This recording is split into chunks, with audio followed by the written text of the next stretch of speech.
خدمت همه عزیزانی که این ویدیو رو میبینن درود و خوشباش میگم. اوقاتی پر از شادی براتون آرزو مندم.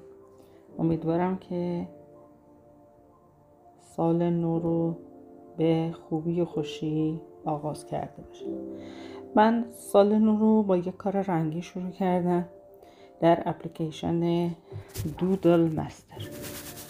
امیدوارم از دیدن اون لذت ببرید و هر نظر پیشنهادی دارید در رابطه با این کار و کارهای بعدی من به هم بگید که کار من بهتر و بهتر بشه. خب با یک زرد نئونی درخشان شروع کردم. در ادامه میخوام یک رنگ متضادش رو بهش اضافه کنم، مثلا یک رنگ آبی پررنگ. خب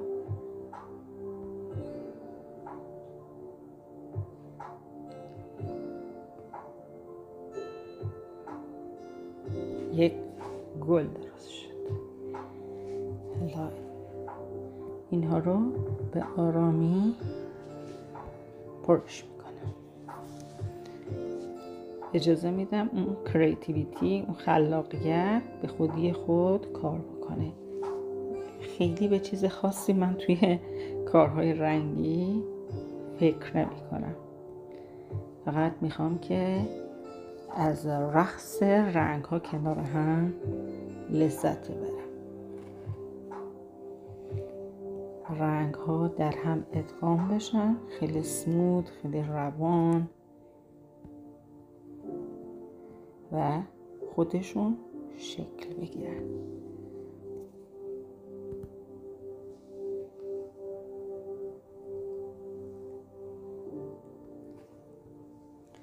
این طرح کلی شد. حالا میخوام بهش جزئیات اضافه کنم.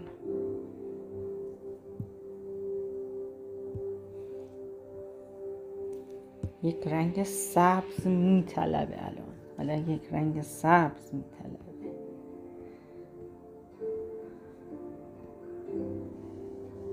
یک خنکی به کار من میده.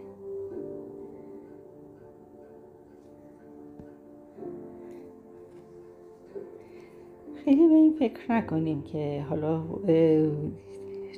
چطور میشه.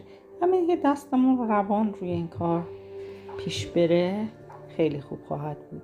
روان، راحت و دلچسب.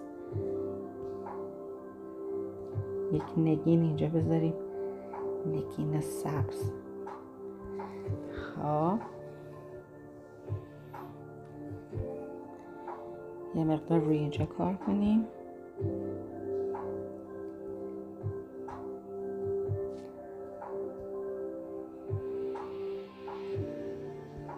پیچش های رنگی رو خوشم میاد.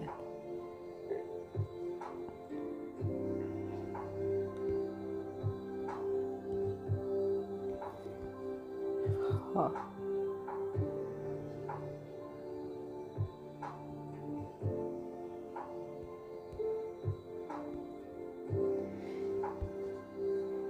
یک رنگ سبزم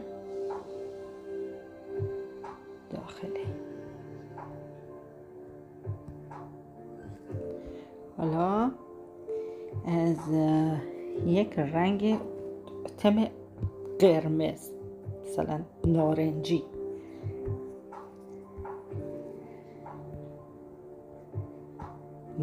یهویی بهش شوک وارد میکنه.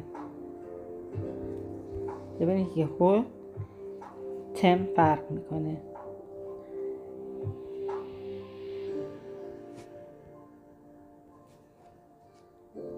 به یکباری خودشو نمود میده. تضاد رنگ ها خودش یه قشنگی ایجاد میکنه که من دوست دارم. من این تضادها رو دوست دارم.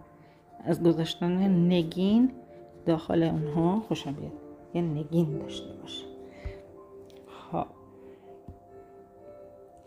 نارنجی خیلی قویه، خیلی نمیتونم مثل سبز که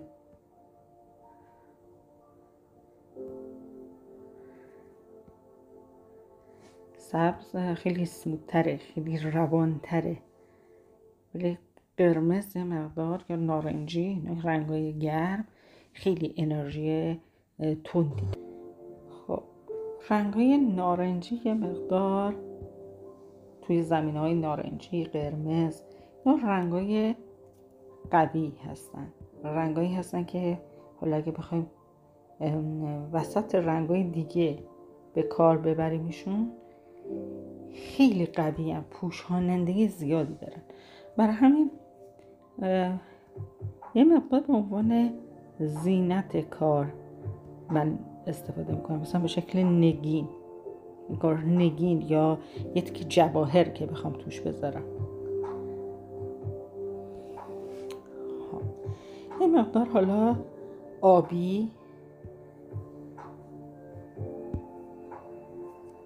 آبی هم کمک میکنه به یه مقدار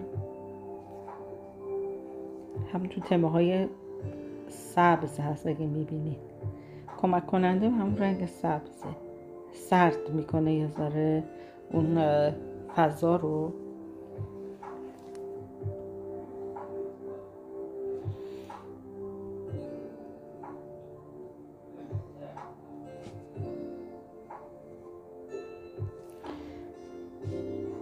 حدودنش بسیار قشنگ شد، زیباست.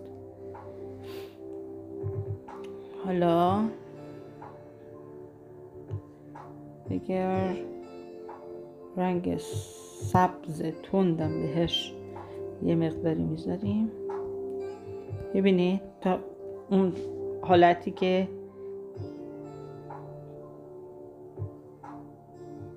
کنار قرمز اگه بذارید تازه سبز خودش رو نشون میده.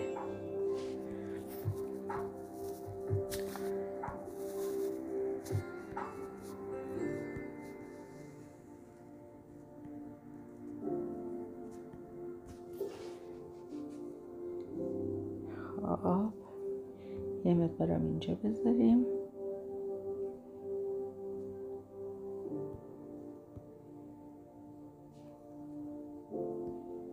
بسیار زیبا و قشنگ و دیدنی. امیدوارم از دیدن این کار لذت ببرید و شما رو در ویدیوهای بعدی ملاقات کنم. حتما ویدیوی منو لایک کنید، سابسکرایب بکنید کانال ما. اگر که یک کامنت هم برای من بذارید خیلی ممنون میشم و نهایت لطفتونه که بعد به کارهای دیگه بپردازیم.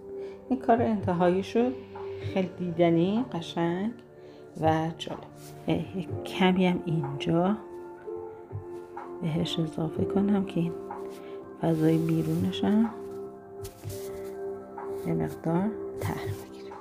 خب کار بسیار قشنگ و دلچسب و جالبیه. امیدوارم لذت برده بوده باشید از همراهی با من و توی کارهای بعدی همدیگه رو ملاقات بکنیم. به امید دیدار در ویدیوی بعدی.